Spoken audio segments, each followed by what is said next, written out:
Rest లేకపోవడం వలన ADHD అనేది రాదండి. ఏడిహెచ్డి అనేది పిల్లల్లో అయినా పెద్దవాళ్ళతో అయినా మనం అనుకున్నట్టు అది నాడీ వ్యవస్థ కరెక్ట్ గా వృద్ధి చెందకపోవడము, సో హెరిడిటరీగా ఉండడము, లేదు అని అంటే వీళ్ళు దైనందిన జీవితంలో ఆ పరిస్థితుల్ని, మానసిక స్థితిని తట్టుకోలేకపోయినప్పుడు వస్తూ ఉంటుంది. ఇది పిల్లలుగా ఉన్నప్పుడే వస్తుంది, అది పెద్దవాళ్ళు అయ్యాక పెరుగుతూ ఉంటుంది. సో ఒకేసారి పెద్దవాళ్ళు అయిన తరువాత వీళ్ళకి ఎప్పుడు ఏడిహెచ్డి వచ్చే ఛాన్సెస్ చాలా తక్కువ ఉంటుంది. సో పిల్లలుగా ఉన్నదే పెరుగుతూ వస్తుంది. పెద్దవాళ్ళు అయిన తర్వాత అనుకోకుండా వీళ్ళల్లో ఏడిహెచ్డి స్టార్ట్ అవడం అనేది ఎప్పుడు అవుతుంది అంటే వీళ్ళు ఉన్నటువంటి పరిస్థితి నుంచి డిఫరెంట్ గా పెరిగినప్పుడు. ఫర్ ఎగ్జాంపుల్ అమ్మగారింట్లో ఉన్నంత వరకు అమ్మాయి చాలా బాగుంది, పెళ్ళైన తర్వాత ఏడిహెచ్డి వచ్చింది.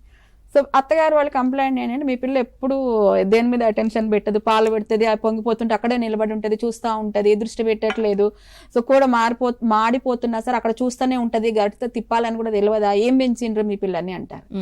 అదే అమ్మాయి పెళ్లికి ముందు వరకు వాళ్ళ ఇంట్లో ది బెస్ట్ కుక్, అక్కడ వెళ్ళాక ఎందుకు అలాగా అయింది అని అంటే అక్కడ పరిస్థితి టోటల్ గా మారిపోయింది. ఇక్కడున్న ఎన్విరాన్మెంట్ కి అక్కడున్న ఎన్విరాన్మెంట్ కి మారిపోయింది. అక్కడ ఈ ట్రాన్సిషన్ పీరియడ్ లో కరెక్ట్ గా ప్రాసెస్ జరగకపోవడం వల్ల ఇబ్బంది అవుతుంది.